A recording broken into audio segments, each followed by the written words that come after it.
So, comic books. I never really read a ton of comics. Like, my experience is walking through the comic stores and seeing the most ridiculous thing and picking it up. I mean, Army of Darkness, Ash saves Obama? The hell does he need Ash for? He has the military. I certainly wasn't into comics in the 90s because I was a child. I'd still heard of Spawn. It was a movie and a TV show on HBO I wasn't allowed to watch. So I missed the 1997 to 2000 run of Kiss Psycho Circus. And I continued to miss it throughout the rest of my life because your boy Civvie isn't a member of the Kiss Army. I don't casually listen to Kiss. It looked, to the uninitiated, like it was your dad's version of ICP. Just cornier and possibly more educated on the science behind magnets. So I've been really confused this whole time when people have been telling me to play the game Kiss Psycho Circus the Nightmare Child from Third Law Interactive. Like, I know boomer shooters, but the inclusion of Kiss makes it even more boomer. Like I was gonna boot this game up and it would tell me to get a real job by looking in the classified ads in the newspaper. I want to do a crash course in Kiss. I know some of the music. I can't play it in this video, but I've heard like Detroit Rock City and God Gave Rock and Roll to You from the end of Bill and Ted's Bogus Journey. And what's that one that goes, I was made for loving you, baby? Oh, it's just called that. And Love Gun, which isn't beating the Spinal Tap and clown makeup allegations that I just made. This comic was published by Image Comics and Todd McFarlane Productions. So what's it about? I see the cover isn't gonna help me. This shit is 90s edgy, kids. A boy named Adam goes to a grotesque fortune teller and she reveals his nightmares to him, which is fine, because he asked for a Nirvana reunion, and I was a little worried they'd do that in the edgiest way possible. No, instead the boy goes home to his dad, who smacks the shit out of him. Come on, kids, don't you like rock and roll? Adam leaves in the middle of the night with his friend, but his visit to the Psycho Circus has made a giant Gene Simmons demon cross over into our world, and when a cop harasses him, the cop gets killed. This demon keeps maiming and killing anyone who's an asshole to this kid, and that's basically everyone in his life. His priest is an asshole to him, and so his church blows up. His dad gets the shit beaten out of him with every punch he'd ever thrown at the kid, causing Adam to return to the fortune teller, but instead he finds the ghostly old gods of Kiss, who are like, hey, you wanted this, right? Because you're a violent piece of shit? And Kiss is like, whatever, kid, you need to stop thinking about these violent things, and the only way out is to kill yourself. Come on, kids. I wanna rock and roll all night. But really, he wakes up in a field the next day, the circus gone, and decides to wander the earth. The next story is about a violent criminal that wanders into the circus and gets ripped apart by the Beastmaster's animals, and then he turns into a dog, and his criminal friends who come looking for him put him down. It's very Tales from the Crypt, which I can get behind. I don't know what this has to do with rock and roll. You see, Kiss, as in Gene Simmons, Paul Stanley, Ace Frehley, and Peter Criss, are not people, but elder gods who represent different elements like fire, but also vengeance, rebirth, strong emotion, water, animal instinct, earth, balance, air. Each member's doing a lot of heavy symbolic lifting. The circus itself is populated by freaky characters. This little clown, L'Etoile the Jester, the ringmaster Jonathan Blackwell, the stilt walker Matthew Stargrave, and Tiberius McClear, the animal wrangler. You know, they all share the... Okay, I understand what's going on, but how do you turn this into a video game? You make it a first-person shooter about a Kiss tribute band who gets recruited by the fortune teller, Madame Raven, when they go to play a concert but nobody's there, so they go to the circus. You've got Pablo Ramirez, alter ego The Star Bearer, Paul Stanley, Patrick Scott, alter ego The Beast King, Peter Criss, Gabriel Gordo, alter ego The Demon, Gene Simmons, and you know I saved the best for last. Andy Spades Chang, The Celestial, Ace Frehley, and former Yakuza operative and master of electric guitar. I'm guessing he's named for artist Andy Chang, one of the devs at Third Law. A lot of these names look familiar. Third Law Interactive doesn't really ring a bell. They weren't around long, only from about 1998 to 2001. And they worked on this, and a World War II game, and an expansion pack for Aliens vs. Predator 2. But some of these names, man, okay? Mike Maynard, I know we've heard that name before on this show, because he was part of Jam Productions, who made Blake Stone, and he's a senior programmer at id now. Lead designer on this game is Fer Kvernmo. My apologies for butchering that pronunciation. He was a level designer on Doom 2's Master Levels and Redneck Rampage. In fact, the major players at this studio all have this huge hole in their resumes between 1997 and 2000. Programmers Jonathan Wright and Mike Maynard, audio designer Will Lecanto, level designers Matt Hooper, Kvernmo, David Namaski, artist Mark Morgan. I know I've seen all these names before, but where? What would a bunch of mostly talented designers with a history of FPS development be stuck doing in the late 90s?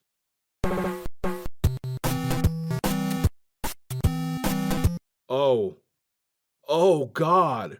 They're all Daikatana refugees! Okay, David Namaski was working on Anachronox, but the rest came straight from Ion Storm's Daikatana team, resigning in the middle of production because they'd been working on Daikatana for 18 months. They were likely part of the team during the switch from the Quake 1 engine to the Quake 2 engine. They'd seen some shit. You have to remember that when The Nightmare Child came out in 2000, Daikatana hit shelves 2 months earlier, to widespread mockery. I tell you all this because I did not have high hopes for this game, and that's before I learned it was made by former Daikatana team members. No, what I knew about this game was that it was on Lithtech. Lithtech 1. Wrong! Shit! Look what you're doing! Alright, what now? They say that it's Lithtech 1.5. Yeah, an Unreal 1.5 powered Postal 2. Everything in my being told me before now to avoid this game. The corny grandpa rock roots, the ties to some of my most hated titles across this channel's history, excluding Blake Stone, obviously. Truly bad things must await inside this package, even if there's been a playable, mostly stable fixed version uploaded to the internet recently that I've been using. Considering that the last time I attempted to run Blood 2 on Windows 10, it gave me a blue screen error and corrupted my video drivers, I was hoping this fix would be the kind of electronic condom that I needed to safely engage with this thing. I really don't mean for the preambles to be this long in videos, it's just, did you hear all of that nonsense? An unspeakable sickness breeds in the shadows of this place, and the circus lies at the very heart of it. Here then, as the old elements call out for avatars to champion their cause, to undo the coming of the Nightmare Child. In this tutorial, you will learn movement, combat, and interaction with the world. Okay, which of the devs is sitting at his desk recording this, tweaking off Diet Coke and 60-hour work weeks, recovering from 80-hour work weeks at Ion Storm? But something is very wrong here, in that nothing is wrong yet. This doesn't feel like janky Lithtech. This feels quakey. The destructible objects are exploding into proper debris. A boombox is playing Kiss music, and I have to mute the footage. Aside from the normal movement training, you're given a sword and a kind of machine gun called the Zero Cannon, I assume because the X-Buster was unavailable. Like, this isn't bad so far. Everything from the weapons, animation, movement, and visual design, all of it seems quite good for the year 2000. You've even got a dedicated grenade button, except it's a jack-in-the-box, but the sentiment is the same. After the tutorial, you get a character select screen. Except it's not. I want to play as the demon, wouldn't you? The Nightmare Child was designed for the realms to be played in a specific order. If you choose a character other than the Starbearer, you will not experience the game as intended. It's an episode select screen. Each character has their own set of levels meant to be played in order. This is strangely old school. They say they were inspired by Doom, and I can picture Gene Simmons taking his tongue out of a hole to yell over the phone to a publisher, "Here's $10, go make a Doom."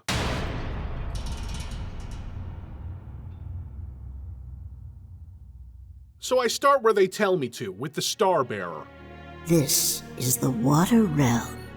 The old avatars are powerless, lost in the void with their masters. It is you that have been favored to be the Starbearer's champion in this time of desperation. Yeah, I get it. They can't get kissed, so they get a cover band. I think the former Yakuza member might have more fighting experience than Ace Frehley. This is how each episode will play. You have to gather 6 armor pieces that'll give you buffs and make you look like this. We got the Elder Gauntlets, which you'll always get near the start, giving you the melee weapon and increasing your health to 100. The Elder Boots increase your ammo capacity and make you jump slightly higher. The Elder Belt increases your ammo capacity again while also letting you move faster and pales in comparison to the power of the Foreigner Belt. Fill your eyes with double vision. My eyes! The Elder Vest doubles your melee damage and increases your ammo capacity again, which seems unnecessary. The Elder Plate gives you a max health boost and increases your ammo capacity again, which seems doubly unnecessary. And the Elder Mask increases your max health to 250 and increases your ammo capacity yet again, which is absolutely unnecessary. As the opening cutscene plays out, I can't help but notice how it isn't a giant pile of shit where the camera jerks around like in other early Lithtech games. It's actually quite tasteful and well done. So anyway, you go upstairs and you get your sword. The only thing so far that reminds me of Blood 2 is the jumping sound. As As soon as you open the bar, the first enemies are introduced properly after the tutorial. The Headless, the most common low-tier fodder enemies you're gonna see moving forward. I know I'm not looking at accurate dismemberment here, but the slicing feels good. The effects look good. If it seems like the enemies are spawning endlessly, well, they are. Kind of. Because these things here are spawners. There are a few varieties in the game, but this one spawns headless. I've read that they have a spawn limit, but I haven't seen it happen because I've been too busy trying to destroy them as quickly as possible. Early into this level, I'm lucky enough to be able to tell you exactly how many of these things I've had to kill. 60. We're still in the roadhouse. We haven't gone anywhere. Enemy spawners are kind of annoying, right? So it would be smart if the game placed them sparingly. So there's another one right around the corner. To escape the roadhouse, you need a key. But the key is on a box that's just too high for you to jump on, so you have to go around. Yes, this is slightly too high to jump on. You need special boots. From there, you enter into bad streets. The game introduces you to the stumps in the level's opening cutscene, which are dinosaur-like creatures that bark like dogs and spit fireballs that can take 20% off your health. So I really hope that they don't... Oh, no, they got spawners too. Oh, and enemies spawn in huge numbers even without spawners. And the triggers for them seem to be repeatable, so you can clear an area and then walk through them again and reactivate them because fuck you. You get a magma cannon that acts as a shotgun and has a slower rate of fire than you'd expect and an extraordinary damage output. I suspect that a single pellet connecting to a fodder enemy will jib them. Already, you have a couple of the elemental weapons. The Zero Cannon is water and the Magma Cannon is fire. At no point does this feel like a shitty Lithtech game. In fact, it feels more like something on the original Unreal Engine or an updated Quake 2 engine. The creature designs begin to shine once you meet the Blade Master. I mean, look at him.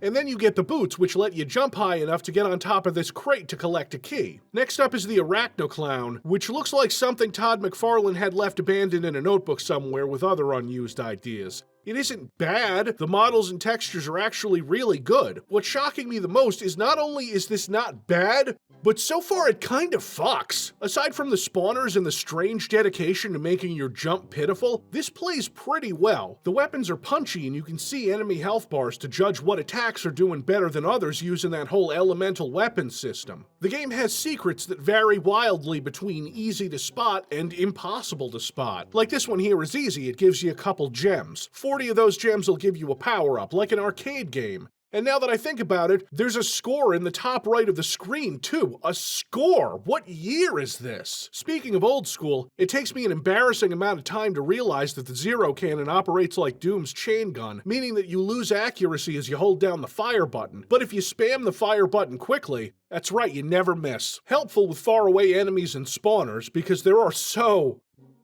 many fucking spawners. See this magic shop? There's a spawner on the first floor. And the second floor. But hey, at least I can grab this. Oh yeah, here's the X-Buster. It's actually a rocket launcher. There's creative level design to go with the creature design, like this part where you walk through a door and suddenly the library bookshelf is huge. Does it have spawners on it? Of course it does. Is there a spawner right when you get out of this room? You bet your ass there is.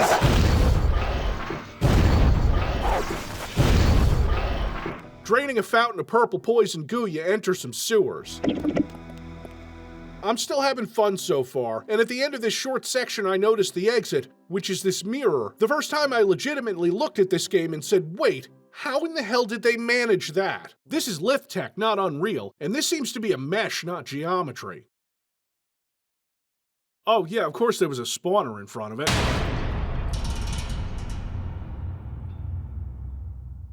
And then I get my favorite weapon in the game, the Scourge. Yes, it's a whip, and I may be withholding some things, kids, some things I learned in the tutorial, because now something else happens.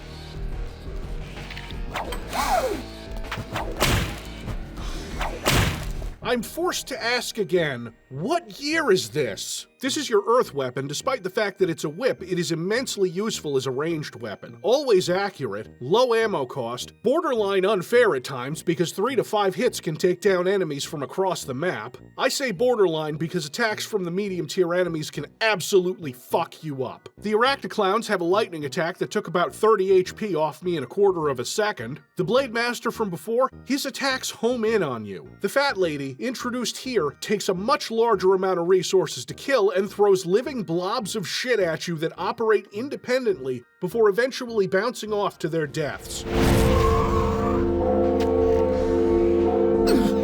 And if you shoot her body after she's dead, it explodes into those, which then explode. You think these little beetles are low-tier fodder enemies. Nah, they have hit scan attacks. They're chain gunners. I can't deny the care and work that went into every aspect of these designs visually and in terms of how they affect gameplay. It is very Doom-like, isn't it? Every monster has its own special attacks and behaviors, and they hurt like a motherfucker. This guy, the Unipsycho, yeah, it's a portmanteau of unicycle and psycho. Very cute. They shoot homing projectiles too, these blurry but impressive for the time particle effects.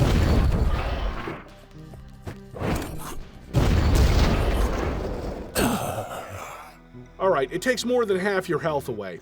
Or not, it really depends, I think, on RNG. Just like Doom! So you brave the streets and the cathedral and the sewers to get to the circus, and they can't wait to introduce more mid-tier enemies that completely fuck you up. This one is fittingly called the Ball Buster. See, he fires fast-moving cannonballs at you, and also if you hit that target on his stomach, your attacks bounce off. Yeah, even the whip. If he hits you, say goodbye to 40 points of health. Psycho Circus tends to have battles against these medium enemies while they're supported by a horde of smaller ones. It is very much like Doom. Although the enemies are generally faster and hit harder, it's spicy, and it can occasionally be annoying, but I don't hate it. Alright, this part where the circus tent seems to be alive and keeps spitting out the ball busters forever is really pissing me off. Oh, right, I have the ultimate weapon for the Star Bearer, the Stargaze.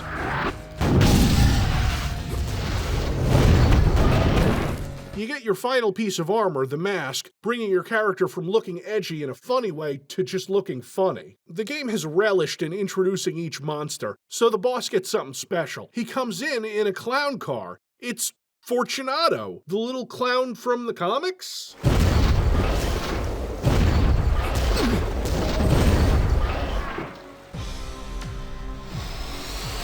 Oh, god damn it. I can't praise the character designs enough. This looks so good for Lithtech. This looks like Quake 3 shit. I can honestly say that they're not taking inspiration from Doom for the bosses. This one, like all the others, has multiple stages and is very mobile. He's not really difficult, even if he keeps growing, and the jibbing? Oh, it's beautiful. Lithtech jibs before this were weightless, puny things, and here they're chunky and they bounce. Well done, my friend. I did well to recruit you in this time of need. But if Fortunato has fallen to evil possession, then I fear Tiberius Stargrave and Blackwell may have done the same. Ah, I see. The former hosts of the godlike eldritch power of Kiss, the ones from the comics, have been corrupted and we gotta kill them. Again. And all the while, the Nightmare Child's cocoon grows, spelling out the doom of our existence. Right, got it. Abort evil fetus. Feels weird how often I have to do that. Show the enemy that their rage is no match for the beast you hold chained within.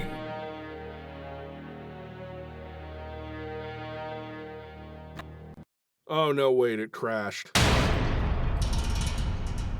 The ruins of the Roadhouse hold the first shard you seek, Hunter. Oh god, this is some Daikatana Episode 1 green right here, holy shit. Because we have to collect everything again in each episode, we're back to square one on weapons and armor. I'm of two minds about the melee weapon you get for this character, the Beast Claws. On the one hand,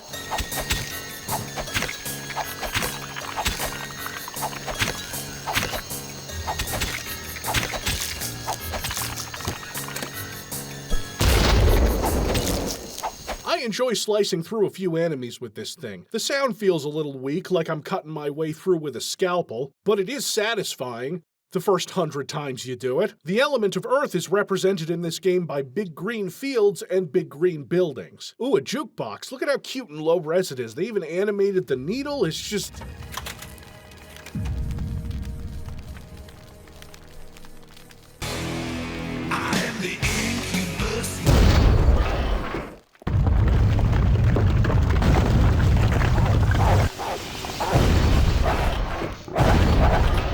See that? That's enemies spawning out of nowhere and an enemy spawner spawning out of nowhere, with another spawner activating in front of you and another spawner around the corner. This clearly is a reference to Todd McFarlane's most famous creation, Haunt. Just when the game begins to annoy me again, it reminds me that it does have good design. Here's the Strongman, another medium-tier enemy with a devastating attack that's fairly easy to dodge when you don't have 20 headless nipping at your ankles. Look at all the polygons they saved by making his hands into weights. They could really put that extra graphics processing into the details. I mean, the skin is just great with the expression on his face, the two-teeth underbite, the faint veins. Can't forget about the ticklers, though. Langalier's outfitted with Gene Simmons' legendary box lapper.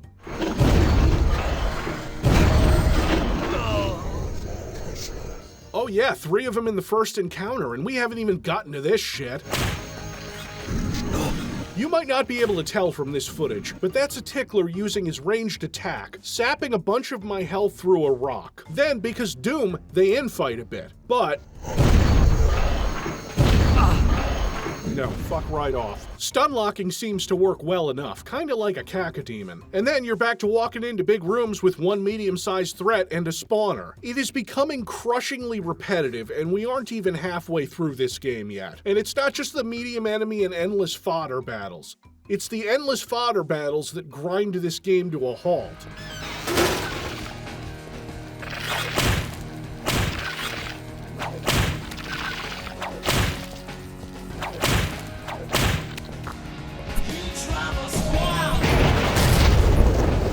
The headless flooded in through these vents. Not that I could see it since I was on the other side of the door, so I jumped down and...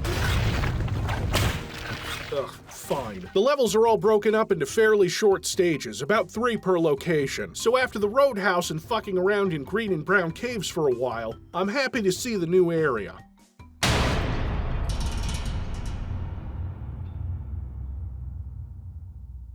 In the garage, you should find transportation to the circus. I hope it's a clown car. Oh, okay, it's a little old-fashioned, but I guess I could... Oh yeah, consider my balls busted. I guess when you have the likeness rights to Kiss, you use them where you can. As this mansion has tons of pictures of the group, it's an orgy of low-res scans of Kiss albums and photos. I just want to go appreciate one of them when... Oh good.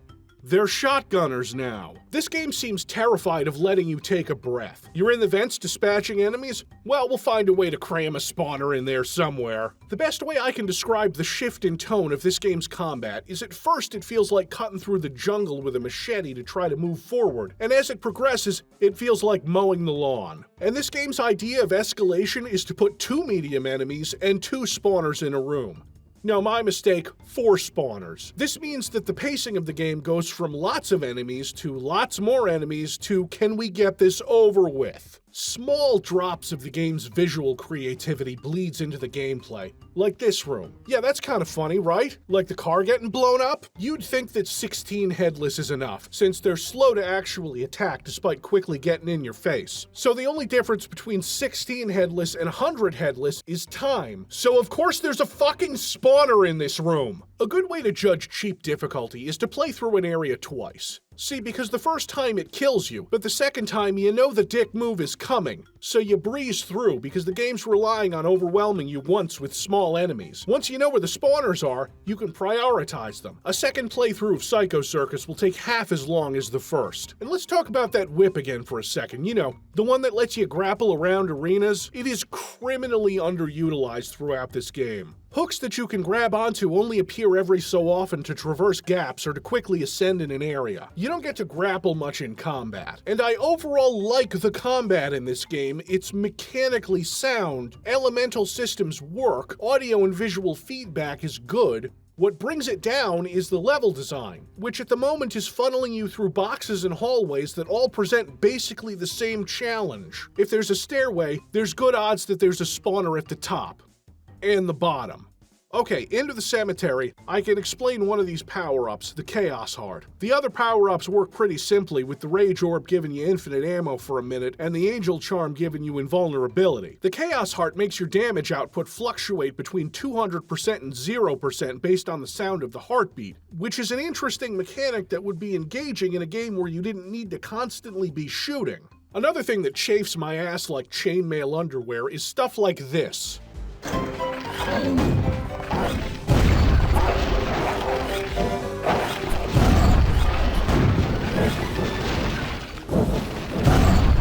Yes, it's another battle with one medium-tier enemy and a horde of smaller enemies, again, but that's not what bothers me. In fact, I liked the introduction. The circus tents rising, the music starting, that's cool. At the head of this arena is the exit. The gate where you came in, permanently closed. You're blocked off from the rest of the level. Psycho Circus does this a lot, and in a linear game that isn't full of secrets, it wouldn't bother me. But here I'm missing 2 of the secrets, and I can't go back and find them. No, I have to go to the circus.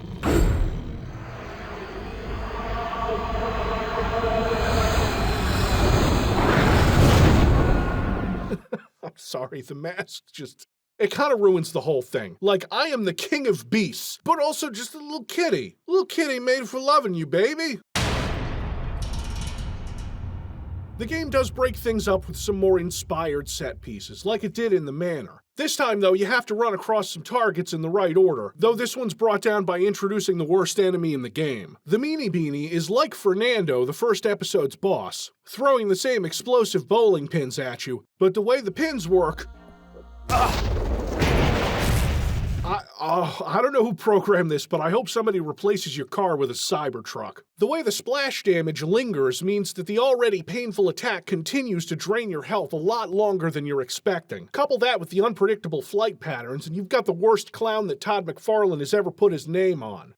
Yeah, I know, shut up. Next boss is Tiberius, who is a big bull with a whip. A bullwhip, if you will. Which is not a pun that I made, it is a pun from the game, it's right there. I had the most trouble with him because I accidentally walked into the spikes at the side of the arena and the game crashed. Fucking roll! It's not crashing as much as a Lithtech 1 game, really earning that 0.5, especially since the game seems to only crash on me at the most convenient times. It's not like I lost any progress because there's an autosave at the start of the boss fight and you're not allowed to save during. Tiberius is mean. Charge attacks, whip attacks, grabbing you with the whip so that my explosive shot blows up in my face and kills me. I like him. It's tightly designed and requires you to manage the cover in the arena, which both of you can break right through. Been saving the King of Beasts' ultimate weapon for him, this spear that kinda acts like a railgun.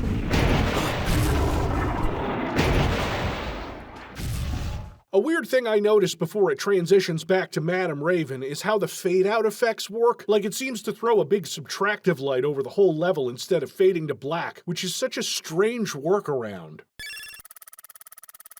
Yeah, hold on, she's not ready. She's gotta put her face on. Actionable pun detected. Up the voltage.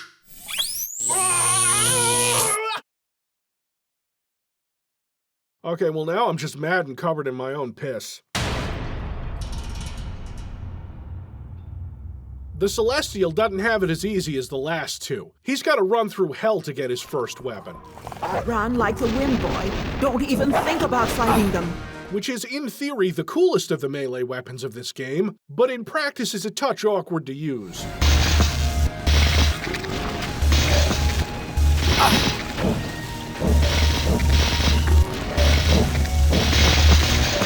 They give you this and the rocket launcher right at the start, so you can either attack very close or very far away, wasting your energy blowing up weak flying enemies. Find the whip. Because of the way the armor collection works in this game, every time you start a new episode, you're slower, weaker, and your melee damage is half what it was in the last level. So you're spending more time meleeing fodder enemies. I straight up hate this level, because it lies. There are 2 valves you have to turn to open some underwater gates that'll let you progress. So I find the first one, which is the first one everyone will find, because the second one is in a secret. See, you have to blow up some barrels to break a wall. Oh, I'm sorry, I mean I have to know that I can break the wall myself because the barrels don't fucking work. The first valve shows you an identical pipe and an identical grate opening, but it's in an area you haven't seen yet because in order to get to it, you need to open the identical grate through the secret one. Why? One of those valves has no reason to exist. The non-hidden one opens a path that the hidden one gives you access to. Why? All of this to get the boots that let you jump slightly higher to pick up this key to open the exit, in a level small enough to comfortably accommodate a 2-player deathmatch. The next level is just as small. It takes around 8 minutes for me to complete on a first playthrough, and that's counting 2 minutes at the end where I look for secrets I missed. This episode has heavy industrial themes, and for the moment enough fog to convince me that I'm playing Turok. At this point, I'm not really concerned with secrets or kill counts, which is convenient because now that we've entered into the power plant, the game is spawning enemies everywhere, and some of them get stuck and I can't kill them. Secrets won't help me with the combat. I understand how it works. The game has introduced me to almost all of the monsters now, so it's really a change of scenery and the same fights. Granted, the monster placement is a little more inconvenient, and it hurts my ears. Warning.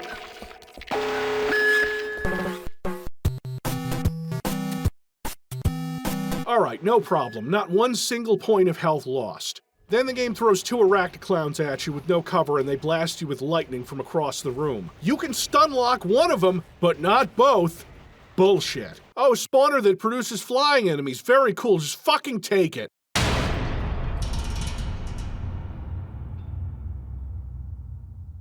I hate that I respect so much of the work that went into this. Like, so much of this game is designed really well. The way glass and environment objects shatter like these computers, that's cool. Inside the Rock City nuclear power plant, you know, because Rock City, like Detroit Rock City.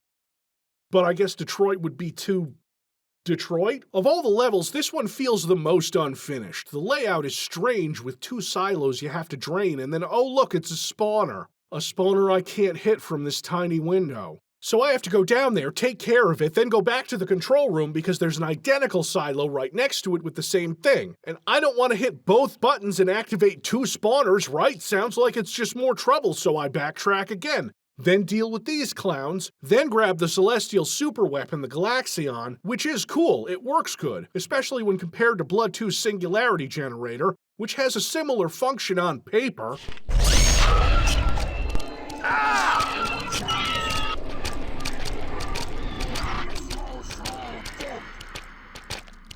Come out, we won't hurt you. Come out, we won't hurt you. 2 more spawners down a long, barren hallway later, and that's the end of this level. After the power plant, you're on the rooftops above bottomless pits dodging shots from tanky enemies that are far away and ineffectual enemies up close. It's pretty, I guess, but the location serves no function in the gameplay. In fact, I don't think the enemies are made for this kind of terrain, because more than once I had to shoot a faraway enemy to get their attention, and he shoots some fireballs at me, you know, the homing ones, and I'm watching them, ready to dodge.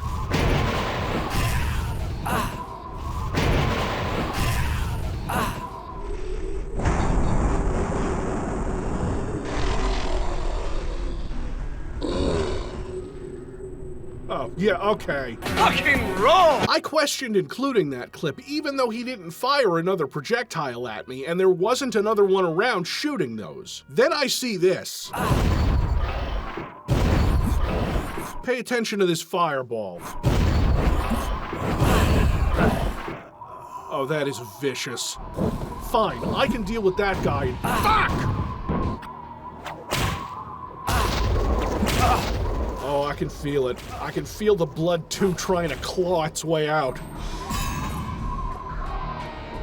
Oh, please, God, no.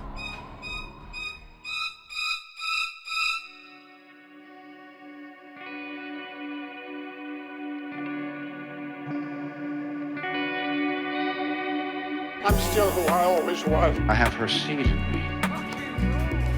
Scientists have proven that the underlying cause for my kind of insanity is genetic. She always has had and always will have a strong effect on my behavior. I have her seed in me.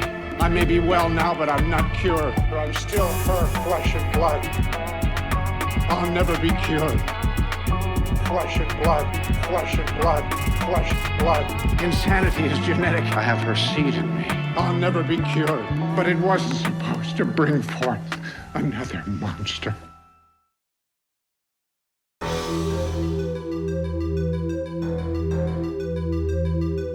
Oh, the grinder. What is he gonna do? Try to hand crank? Oh no, he's a chain gunner too. And there's spawners behind him. Fucking shocking. We left the rooftops on a ship to sail to the circus tower. See, it's the element of air, right, so there has to be platforming challenges over bottomless pits. It's here where we fight Stargrave, who's a less creative boss. You drain his health, he gets it back at charging stations, I destroy the charging stations, and then kill him and the game crashes. So I fight him again, and he dies, and him dying is really cool looking.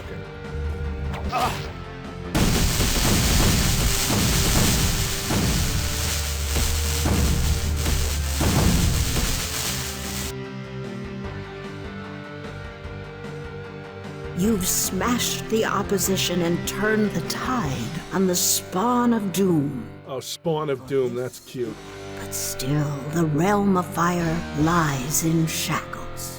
Oh yeah, the demon, the one I wanted to play as first. How does he work? Well, you get a cool axe, which you use to destroy spawners. It's the Roadhouse again, except with lava. This game is just about out of surprises. See, this game's chief weapon is surprise. Surprise and... No Python. Oh, fuck. I swear they're making these levels, right? A path from point A to point B, and then later they're throwing the monsters in. So it's not really... Yup, that's fucking raw. Like you've got this big room here you can have a battle in. Just put 4 shotgun bug spawners in it. Bam, job's done, fuck you. And then there's this level that lasts a minute. To block your way, an old enemy has a new trick up his sleeve. Use his elemental weakness against him and quench the growing flames. I have no trouble killing these 2 enemies, and then there's the exit. I know there's something else going on here, but it doesn't matter. It's a little late to be trying to encourage me to use the proper elemental attacks. Now, I'm getting pretty sick of this game by this point. I'm in the last episode. I've fought all the different monsters in every configuration. So it's time for more sewers. 3 stages of lava sewers. It's kinda like being on the rooftops again, except instead of bottomless pits, it's inescapable pools of lava.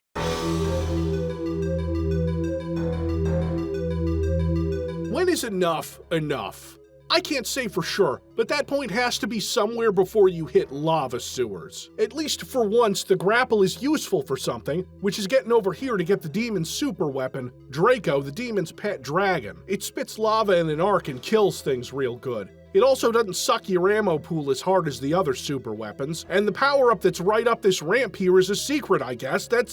Look, this game isn't as unfinished as Blood 2 or Daikatana, but come on! I've had enough, okay? Enough chain gun sniping faraway ball busters, enough tanky hit scanners, and my limit on spawners was reached like 2 episodes ago. This level has an evil train. You can tell because it has a skull on the front.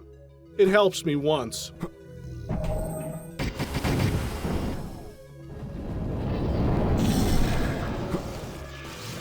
What was once our proud carnival is now but an empty shell of evil, ruled by a soulless ringmaster. Yeah, it's evil now, not when it was trying to get an abused teenager to hang himself. That was a lesson. Sponsored by Kiss. Dickish spawner placement, but at least I have the head of the dragon to push through. Actually, all the tougher areas are easy to push through with this thing, once you get the hang of the arc on it.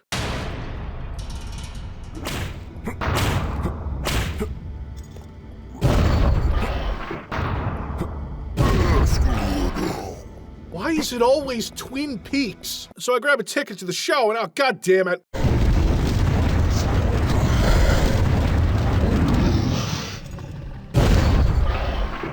Ladies and gentlemen, in the center ring, we present a dazzling spectacle featuring a menacing menagerie of carnivorous creatures, formidable foes, and everlasting evil. Alright, intern who read that line and couldn't decide on an accent. Like, the floor is lava, and he has fire attacks, and this is the fire section, But the fire-based weapon works really well on him. Like, he has to start bringing hit scanners in to help him. And then he spawns some clones, but nah, it's not very hard.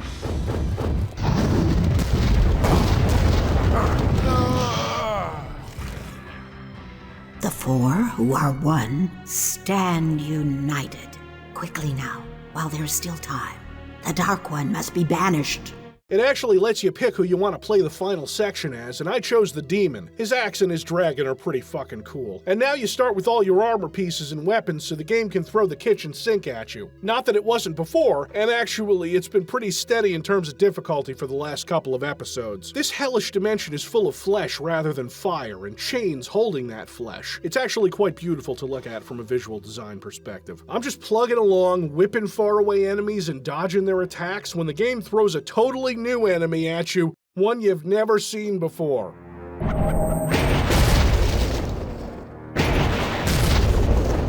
A giant explosive jack-in-the-box that spits out smaller exploding jack-in-the-boxes.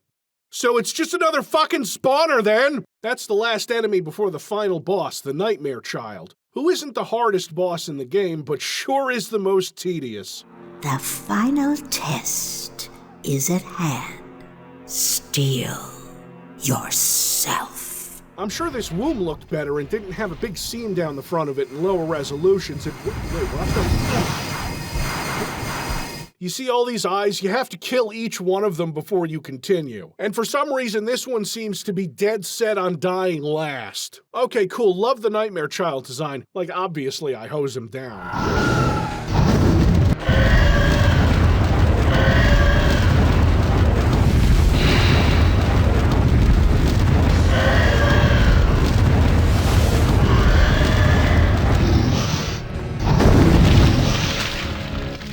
But then, he turns into a giant spider. You gotta be fucking kidding. From beyond the grave, the Nightmare Child means to drag you with it into the downward spiral of doom that already shackles it.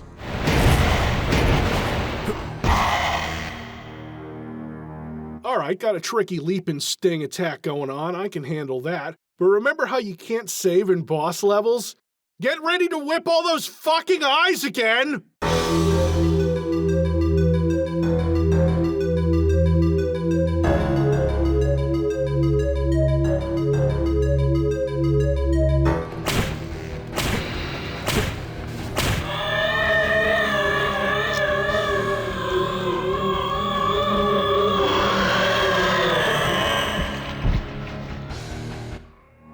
Avatars. The elements honor your services with undying gratitude and name you as true soul wardens. Wake now from this dark slumber. The world may dream again, for in truth, this nightmare is at an end.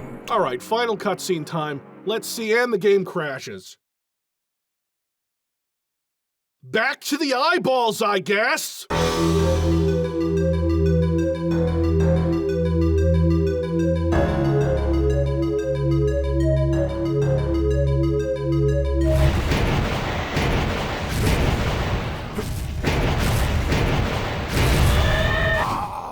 motherfucker! And so, the last breath of the storm has passed. The shadows stir no more.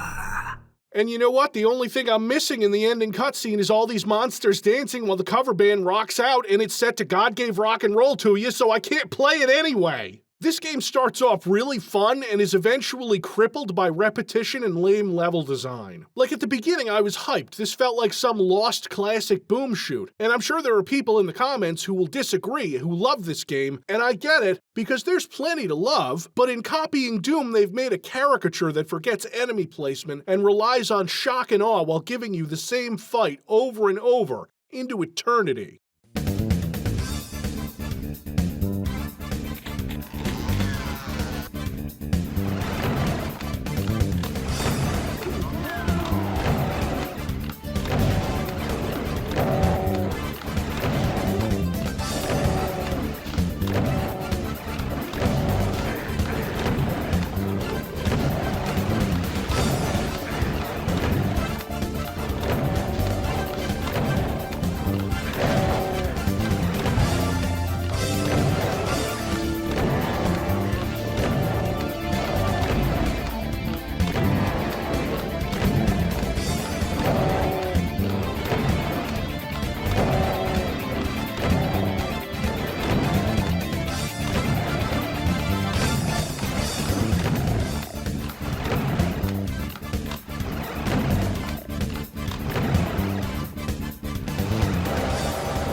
come on.